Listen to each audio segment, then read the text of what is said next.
Here's another episode of C&V Production. We thank you all for joining. My name is Cecil Austin. I'm the owner of C&H Insurance and co-host of C&V Production Presents. I'm Victor Moran, an IT leader, aspiring entrepreneur, and I also co-host C&V Productions Presents. And today we have a special guest. Yes. We have Rose. Rose, for those that don't know you, who are you and what business are you in? Sure. So my name is Rosalee Daley, but a lot of people call me Rose, and I own the Rose Effect. Great. How did you get started in the Rose Effect? Great question. I was operating two businesses simultaneously. So I started actually in transportation logistics, and that's how I met Cecil. And at the same time, I had my consulting business where I help small business owners start and format their business, as well as become funding ready to be able to present in front of the bank, to sit down and, have those conversations where you want a $50,000, $100,000 loan. So I was doing that at the same time as running my trucking company. And trucking, I love it. I loved it. I loved everything that it taught me. But at the same time, I realized that I wanted a business that was a little bit less risky and less cash heavy. And I had that with my business consulting. So I just kind of went more all in that direction and started to do what I needed to do to sell the trucking company. A woman in trucking. That's not something you hear every day. No. How did that come about? Realistically, during the pandemic, I did have a girlfriend that wanted to invest in trucks. And I said, you know what, I'm going to go a different direction. I didn't want to do it. I was still working at the bank. I'm a former banker, guys. I worked at several different banks, and I was a vice president branch manager. And at the time, the pandemic happened. And when everything shut down, the only thing that I saw still moving was trucks. And I remember that girlfriend who wanted to invest in trucks, and she had went on and did that. So I said, you know what? That's an opportunity possibly for me, because I did get laid off from my job. So I was like, what do I do next? Do I want to go back into another banking center when we're in a pandemic and I don't really want to be around people? And I was like, bing, bing, bing, start a trucking company, Rose. You wanted to invest in it, go get the help, and you can do it. You ran a bank before. What's the difference with the trucking company? Right. And that's how it started. Oh, that's awesome. So now let's talk a little bit about Rose Effect and what you're doing now. Yep. Tell us a little bit about how you're working with clients. So we are a boutique advisory firm. And again, I provide a lot of technical assistance, workshop trainings, and we help businesses set their operation structure up. Okay. So I realized that from sitting on one side of the table of working in the bank, when my customers used to come to me, they weren't always ready. They were missing documents. They didn't have their operating agreements. They were missing details. Right. So I took that knowledge and I packaged it up, and that's what I kind of offer in the Rose Effect. But it took a life of its own because a lot of people know me for funding. Right. Yeah. Yeah. So what was, like, when you started it, what was the reason? What was your biggest why as to, like, what was the need that you saw that had to be filled? The need was our people were missing key information and we were getting turned down. We were being disappointed. And I felt like nobody was really filling those gaps. I know there were a lot of different cohorts, but I feel like they were just glossing over the level, and they weren't really doing that deep dive and having those tough conversations that we needed as business owners to actually succeed. Like, you have to tell me, if I go into this bank and I possibly say the wrong thing because I'm not educated enough, I can get denied. And I needed that loan to actually, pay payroll or move something forward. So we were missing those conversations. And I was like, I need to fill those gaps. And I did that. Right. Well, it is definitely something that people fall into problems with all the time. Now, are you seeing that with the clients that you currently have, you're making a big difference in the way that they're doing business now? Absolutely. One success story that I can say is I had a client who actually went to, I want to say it might have been Rocket Lawyer, to format their business. And in doing so, there were some missing details. So when they were ready to actually go for funding, and this is a nonprofit, they actually didn't have their nonprofit status. Oh, okay. So I was able to come in, help them register for their nonprofit status. From there, we went in, made sure they had all the operations that they needed. And then we started to apply for funding, and they won 2 grants up to $17,500. So. Oh, well, congrats on that. That's great. Good. That's great.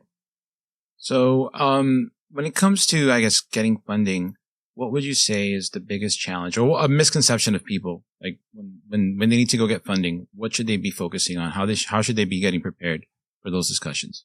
I always say start with your foundation first. When I first started, I called myself a foundation specialist because when you build a house, you start with the plan, right?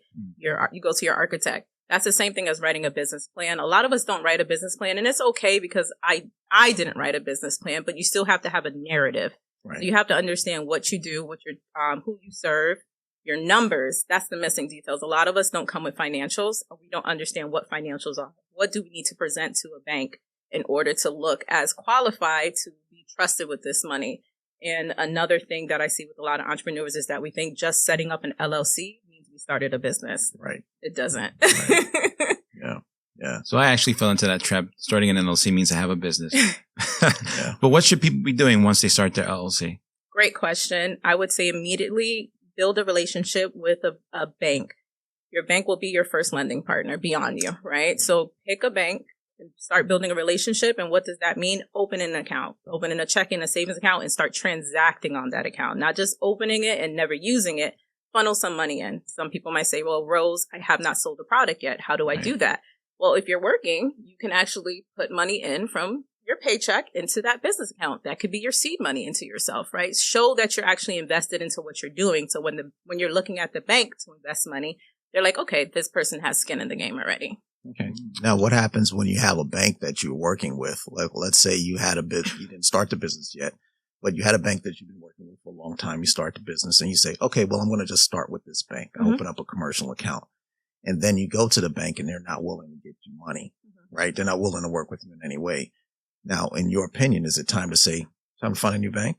Absolutely. Yeah. Not all banks are created equally. I worked at 3 different ones. And like I said, not all banks are created equally. Yeah. A lot of banks, especially now with today's economy, they've been pulling a little bit back on their funding strategies, right? So I like community banks and I also like credit unions for somebody first starting out, especially if you are new to the industry that you're serving.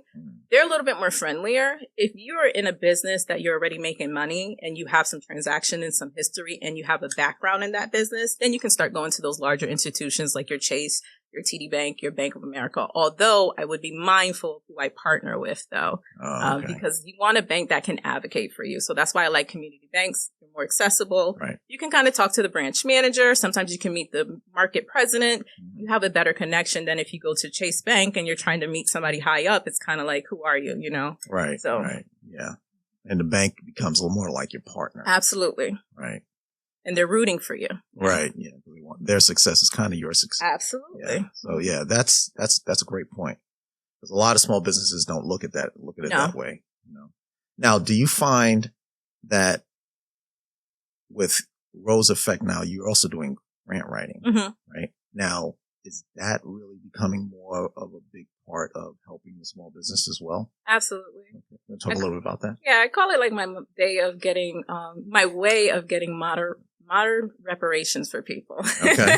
I say, I help small businesses and nonprofits get the money that they deserve and stop leaving money on the table because they don't know how to navigate those systems. And I do. Right. So a part of the service that we offer is I can help manage the full cycle of a grant, meaning from the beginning to the middle to the end. And that also comes with like project management because getting grant money is actually like managing a project that you have to execute on. Right. Because everybody likes the idea of grants because it's like, oh, it's free money. It's not necessarily free money because in order to get the grant, you have to do something for it. Right. Either write the proposal, and once you write the proposal, execute on what you say you're going to do in the proposal to keep that grant money. Oh. So that's where a lot of our people are missing out because it's alluring. Oh, I want a $5,000 grant. I want a $10,000 grant. And you think you don't have to do any work for it, but you actually do. Yeah. That's the thing about grants. I really want the money. But for those that don't know what a grant is. Yes. What is a grant? Great question. So a grant is a lump sum of money that can be given to you either through a foundation, a corporate enterprise, the government, the state. And they give you a predetermined set amount of money. And once they give that money to you, essentially it doesn't have to be paid back. It's debt free.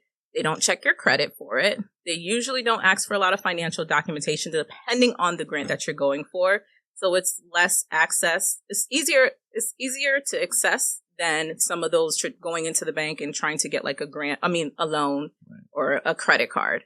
So that's what a grant is. You don't pay back the money once you receive it, as long as you execute on the thing in that grant proposal that you said you're going to do. Okay. So what are people getting grants for? Great question. So right now, what's very popular is workforce development. So if you have a program that you're either training the youth or young adults, formerly incarcerated people, you can get grant money to facilitate that program. That's a popular one. Another one that people get grant money for is operations, meaning that if you are starting your business and you need to maybe hire someone, a contractor, pay for insurance, you can get grant money for that. Because when I think about grants, and most funders think of it like this too, they want to invest in something that's actually going to either push their mission forward or actually help push your business forward to make more money. Got it. And you can apply for as many grants as you want. You absolutely can. Really? As long as you're eligible and qualified for them, you can. Wow. So with somebody that's looking, a small business owner or a growing business owner, says, okay, I don't know anything about grants. I'll reach out to Rose and she'll take it from there. Or is it like, I'll reach out to Rose and now we really start figuring out how we're going to do this? That's a great question, because I was operating like that. And as I grow and streamline my processes a little bit more, I do want my services to be accessible to the community. But at the same time, I have to honor my time and space and the people that I support.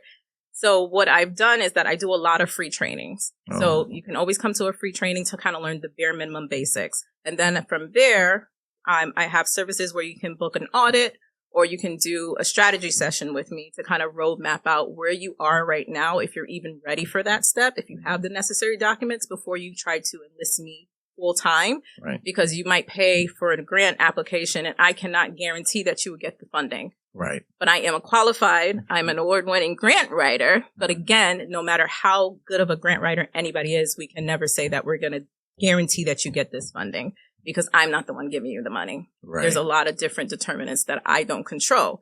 So I have to make sure that my client, whoever I'm working with, actually understands that, because a lot of people don't understand it's an investment. And beyond just writing a grant for you, I'm helping you flush out your budget. I'm helping you flush out a project or an idea.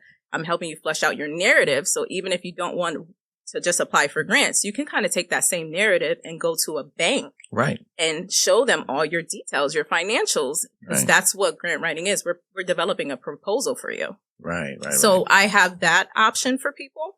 And then also I have retainer services where I can come on short term. I call it like fractional funding officer. Okay. And I can come on 3 months, 6 months, 12 months and work on a project. If it's to get funding, every couple of months, I'm applying for grants. I'm managing that process when we win the grants, the reporting for the grants, and even overseeing the program just to make sure that you're executing on what you told that grantor you're going to do. Okay.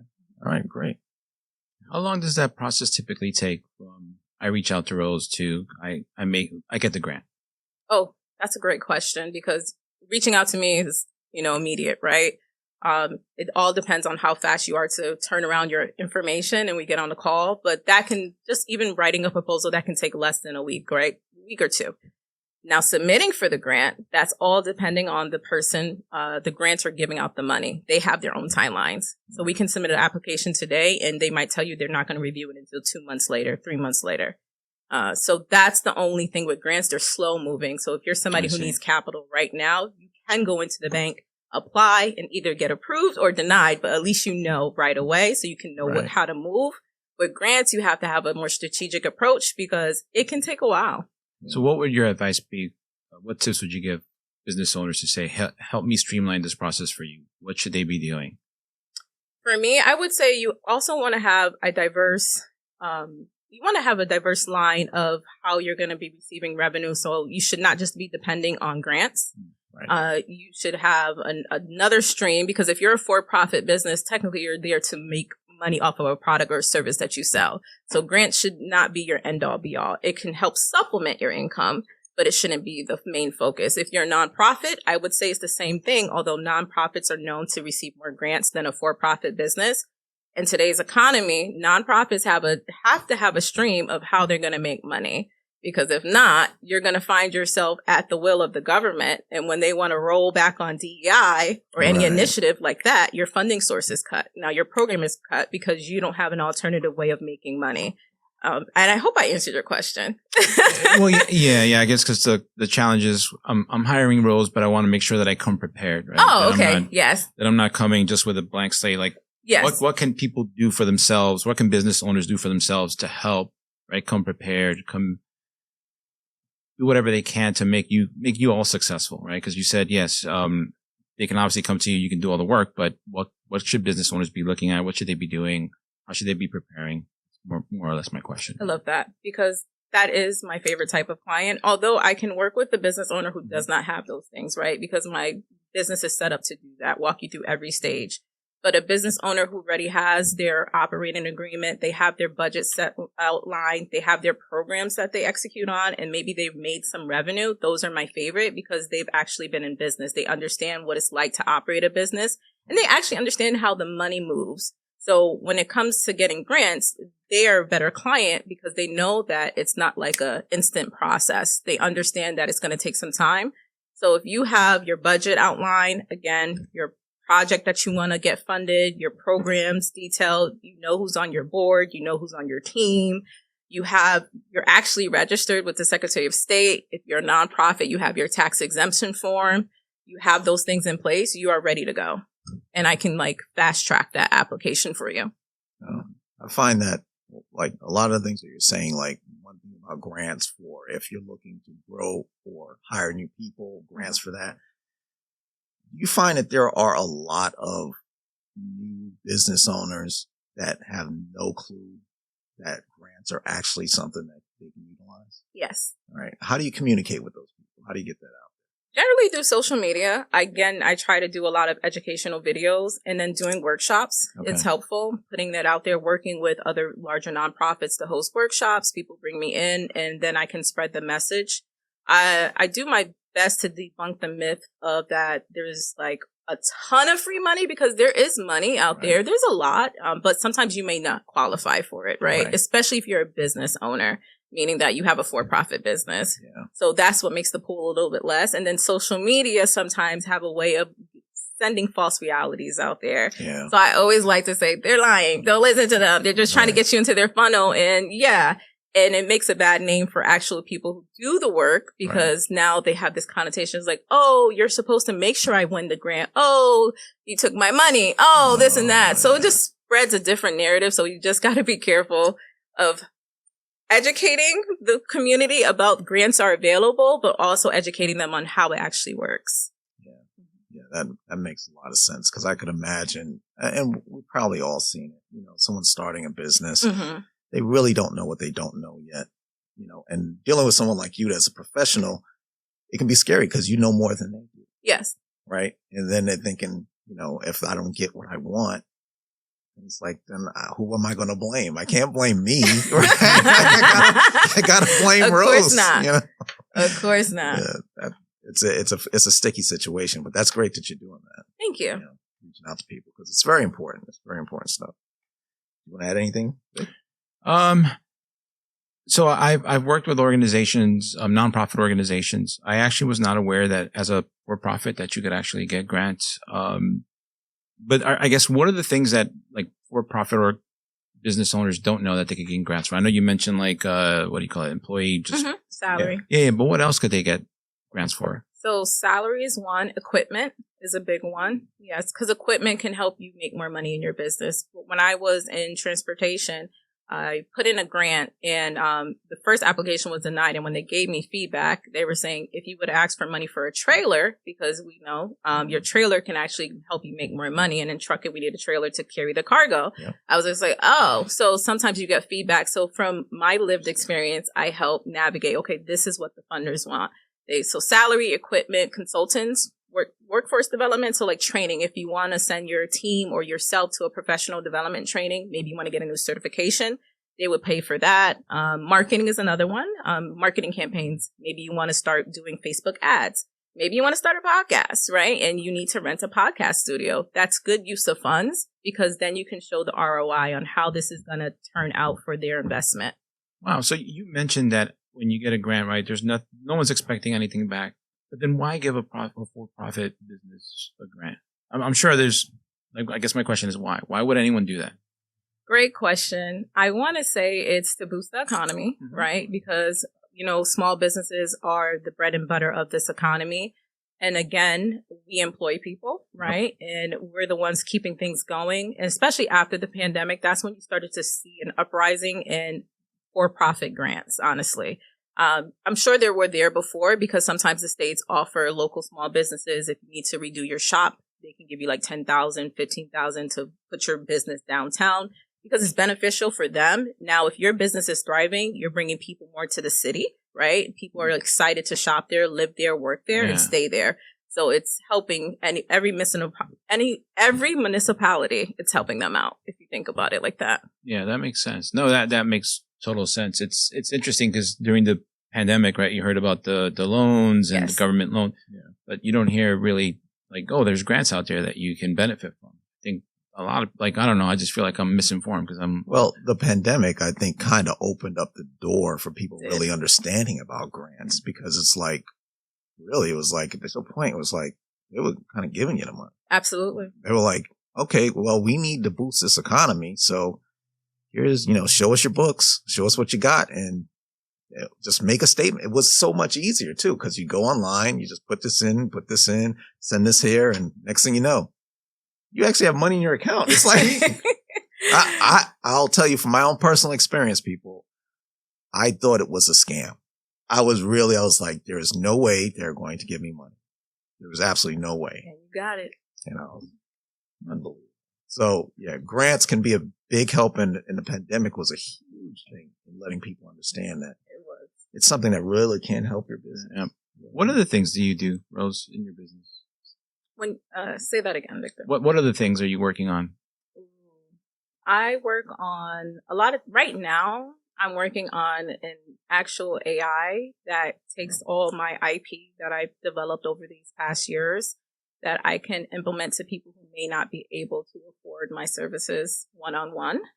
So that's one of the things that I'm heavily working on. Other than that, it's a lot of networking, building my funders that I know, training and development, actually educational videos again. And what else am I working on? Getting more money for my clients. That's number one. Got it. So I guess you said AI. That's a big topic. Yeah. AI is a big topic right now. So talk to us about how you're leveraging it specifically. How are you using it? I know you said you're feeding it your IP, right? Mm-hmm. But how? Like, what exactly are you doing? I can't tell you all of that now. I use AI to make my workflow a little easier and streamline the processes. If I see something that's a little bit stagnant, I take it and I have it kind of critique it to help me develop a better system because I'm always thinking about my end user. I'm thinking about my client. I want, when they work with me, I want the process to seem seamless and it's like a good experience. So I use AI to help me do that. And it helps me cut down some of my workflows. It helps me see what I can turn into a template that I can just actually give to the client. It actually helps me create more products that I can actually sell, like digital products and things of that nature. So that's a big thing. And AI is one of my employees. So you're not scared of it? No, I'm not scared of it at all. I don't want to get left behind. Are you finding that clients that you have maybe a little bit scared of it, a little maybe terrified to a point? You know what? Most of my clients, they're educated enough to not be scared of it. And they don't, sometimes some of them don't ask me all the details of how it's used, but I make sure that their data is protected. I ask permission for certain things. If I even want to share some of my clients' wins, I make sure I get their permission first before I put anybody's information out there because not everybody wants to know they don't want everybody to know that they want a grant, right? Right. So I have to be mindful of that because a lot of people come when they want, how many grants have you won? This and that. I'm like, I'll give some examples of grants that I have won, but I also tell them like, I have this on my website. You can look. Here's a few clients, but if you want all the numbers, I can't give that to you for privacy reasons. But okay. Well, that's great. Okay. Well, AI is a big thing. It's a big part of people's lives at this point, especially from a business perspective. As you said, you'd be left behind if you're not. As you said, you don't want to be left behind. No.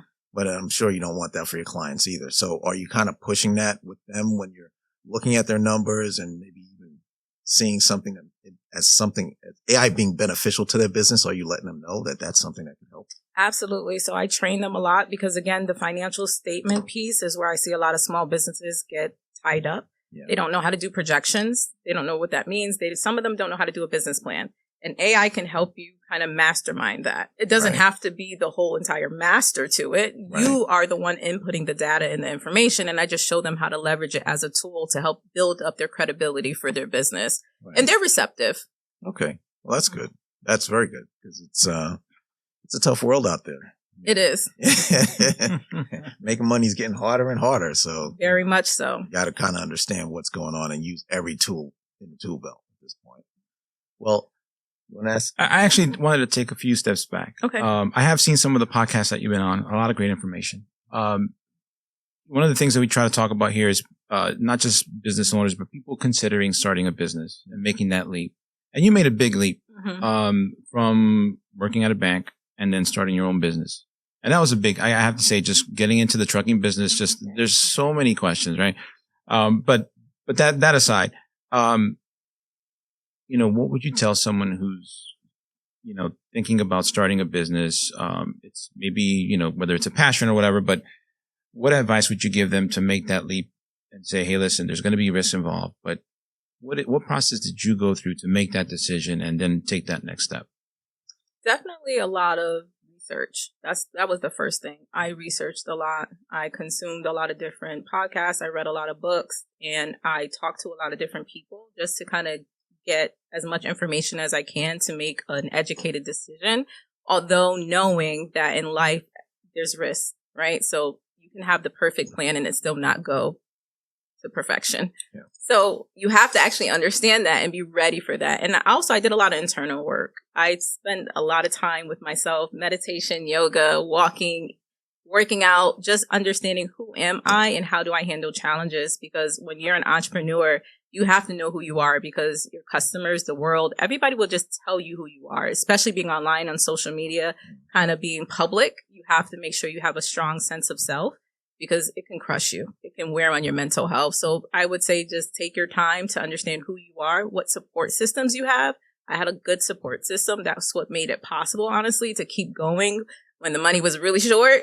Without that, it would be very hard. So if your basic needs are met, I would say, yes, take that leap of faith, go for it. If your basic needs are a little bit struggling, you can still take that leap of faith, but have a backup plan because things get tough when you're trying to eat what you kill and you ain't kill nothing. Right. Yeah. You said something that resonated with me on one of those shows. I'm going to butcher this, but you said something along the lines like, once you learned how to, I think you said something like have like a strong belief for something. You said it changed your world or it changed you.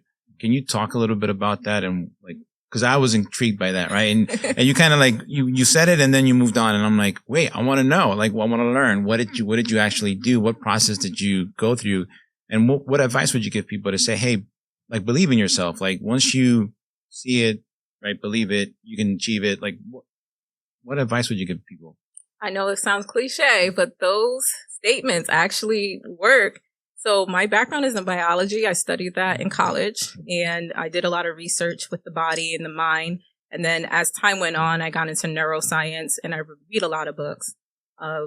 Dr. Joe Dispenza is one of my favorite authors, and he has several books that I read and I practice, and it goes into like meditation, creating new neural pathways for yourself, and also what you actually say. We always say there's power in the tongue, so mind your mouth, and then writing is kind of the same thing.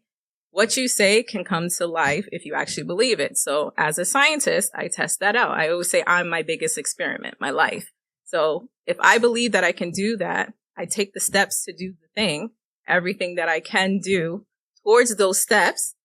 And if it comes true, okay, there's proof in there. That's the magic. That's the magic. The magic is you. That's why I made my business Rose Effect, because I always say everybody has their own individual effect, not just Rose, Victor, Cecil has their own effect. My job is to help you bring that genius to the world, right? And we do that through belief. Like, actually, what do you want to do? What do you think is stopping you? What are your fears on it? And let's execute anyway and see what happens. And if we don't get the results that we want, let's try again, but let's do something different because we know that we did X, Y, and Z. Let's take out X and let's just do Y and Z. So I'm that type of person. That's awesome. That's awesome. So are you writing it all down every day? I journal a lot, yes. Are you saying it out loud every day? I don't say it out loud every day. I'm not going to lie to you guys and say every day, every morning I wake up and I do that. But as often as I can, I do. When I remember, I stop and I do the thing. I remember the thing. When my mind starts to kind of bring fear to me, I change the conversation that I'm having with myself. And also social media gets into our mind, and what our algorithm is kind of triggering towards us. We have to make sure we clean up our algorithm, kind of like our brain. We have to make sure we clean up what's going on in our brain as well. Because if you want something, you kind of have to obsess over it. Got to look at it every day. What does that look like? Can you picture yourself in that? And now we have AI that can actually put yourself in that position that you want to. And you can actually see the visual now, and you can look at that, right? Seeing is believing. Right. So if you never saw it before, do you really believe? But now with AI, you can create the belief. Yeah. So that's what I do. Yeah. So when you say you journal, are you journaling ideas, like what you went through the day? Like what? Give specifics. Yeah. Everything comes to mind. I get downloads all the time. So sometimes I journal my feelings. I journal what went good with the client session, what went good with the funder. I journal, what's going on in my personal relationships with friends. I can journal my goals and my dreams. What do I want to do? Where do I see myself in the 5 years, or even in 6 months, right? I'll write all that down because sometimes I get ideas. I always keep a notebook with me. And if not, I have my phone and I open the notes app and I speak into it. Like when I was getting ready for this podcast, I had an idea for a reel that I wanted to put out. And I just started recording it so I can remember it when I have time to come back and actually record it. Oh, that's awesome. Awesome. So are you, I'm sorry, one last question. Yeah. So are you reviewing it how often are you reviewing your journal? I would say pretty often. My books are with me. I have several different books. I'm a notebook girl. So every day I kind of look at different ideas that I had. And I'm like, oh, I forgot. I didn't execute on this idea. Now it's time to put this one out. So I have several books, like my book of ideas. And I'm like, okay, let's do this. Let's do that. So I can say it's pretty often. So every day, generally speaking. Oh, that's cool. That's very good. Well, Rose, thank you for being a part of the podcast. I really do appreciate it. Thanks for having me. How can people contact you, learn more about what you're doing? Where can we go? Great. You can find me on Facebook. It's Rosalee Daley, Rosalee. On Instagram is Rosie Rose 007007 for those. So Rosie Rose 007. And my website is www.roseeffect.com. I have resources on there that you can go and download. I have free checklists on how to build your business. I have grant lists up there. So I'm working on a few different things, so you can contact me there. On LinkedIn, it's still Rosalee Daley. So reach out. My DMs are always open, and I'm friendly. I don't bite. All right. Well, thank you so much, Rose. Yeah. Thanks for having me, guys. I think we all learned a lot. And Rose, again, thank you for being a great guest. Thank you. We look forward to seeing everyone again. And subscribe, comment, and we look forward to the next podcast. Take care, guys. Bye.